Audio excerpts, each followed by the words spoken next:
serving arrest warrants when Korryn Gaines repeatedly. 3-year-old black woman killed by police after a 7-hour standoff. Now, throughout the encounter, she live streamed on Facebook. Some of her followers were encouraging her to disobey the police, so it was deactivated. Back with Sierra, Jenna, Bobby, Tariq, and Sarah. All right, Tariq, what should have happened here? How could this have gone down in a way that she would have ended up getting through this without any trouble? Well, they should have treated this situation like they treated the situation with Cliven Bundy and his militia group in Nevada. They should have treated it like the situation with the standoff with the militia group in Oregon, where they had guns pointed at law enforcement for months at a time. They could have went in there and neutralized the situation without murdering that young lady and shooting her son. There were several non-lethal methods they could have utilized to neutralize that situation. But unfortunately, when it comes to black citizens, it's the shoot-to-kill mentality, and that's the problem that we have. Bobby, what about doing something less, or taking longer with this, creating a standoff? I actually agree with Tariq on that. I think that they could have backed off, established a perimeter. They could have sent a robot in just to observe. They could have. I think there are less lethal options that more police departments need to explore in situations like this. I think you need to bring in possibly a mental health professional to talk to her while she's in there. Many police officers are not trained to talk to individuals when they're in this state. So I think that there needed to be a hostage negotiator brought in, and I think they needed to back off, establish a perimeter, and maybe use other means to address the situation. So Tariq, I know what you're thinking, which is that there was a bias that caused them not to do what Bobby is suggesting, right? Absolutely. And okay. This was over a traffic warrant, so nobody should be executed over a traffic warrant. Okay, so Bobby, how do you address that? How would you talk Tariq out of that idea? Well, I don't approach it from that idea, so it's really difficult for me to put myself in Tariq's mindset. I don't come from the same perspective. No, I understand that, but given that, and that you're both agreeing on what should have happened, what happened reinforces his perception. How do you help him understand that there just was a lack of training? Perhaps it could be a lack of training. I'm not familiar with this police department and their training and their equipment, but yeah, I think maybe it's time for a more national debate on policing and those kind of tactics. I know a lot of the large police departments, the large cities have them, but maybe it's time for some leadership on a national level. I've been saying that for a long time, that there's such tremendous variation amongst the various police forces. But Sierra, you know what I'm getting at here. Just solve this for me. Help me. Yeah, it's not simple, Dr. Drew, and I totally agree with the bias aspect. I mean, if the police would have done just a little bit more research, they would have found, as other media reports have reported, that she was suffering from lead poisoning. So this is a potential hostile situation even before you come in. Hold on. Now, help me. Now, Sarah, you've got that data, I believe. Tell me about this lead poisoning theory.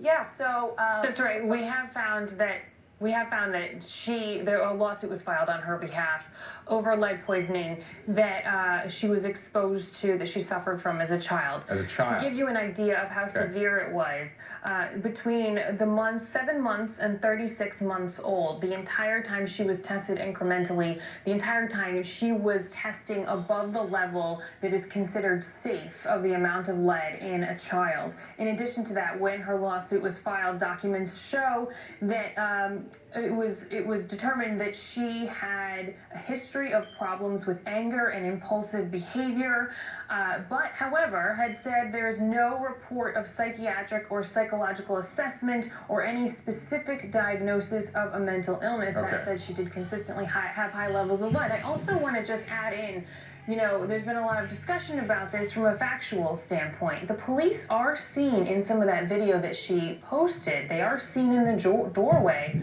talking to her. She was having a conversation with them. In addition to that, I'm not sure if I mentioned this before, but she was specifically threatening the police, saying, if you come in here, I will shoot you. So she was making specific threats to the police. Well, she made good on it, too. When they came in, she did shoot. But Jenna, this is a new wrinkle, right? So this is perhaps some neuropsychological disturbance caused by excessive lead exposure. Tell me about what the spectrum of that could be.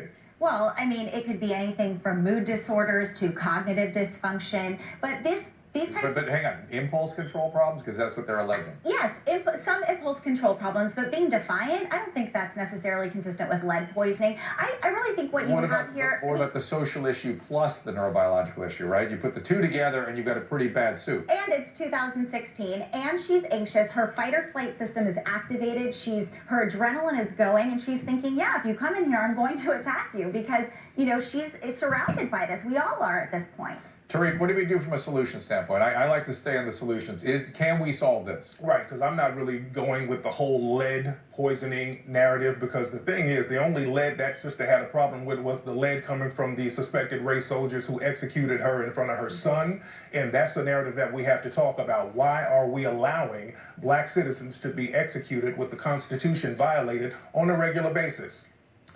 There was a lot packed into that statement. I'm still looking for solutions. What can we do? Sierra says, Bobby says training. Bobby says a national conversation about police standards. Go ahead, Tariq. It's not about training. You're going to have to punish certain people who work within law enforcement acting as race soldiers, as the FBI warned us about in 2006. Once these people are punished, people who are classified as black will not have a fear of going out and interacting with people in law enforcement. That will be the major solution right there. Well, I'm not sure, Tariq, that would be enough. I mean, look at this woman's sons. Korryn's sons are going to have trouble for the rest of their lives looking at police officers and not thinking about what happened to their mom, right?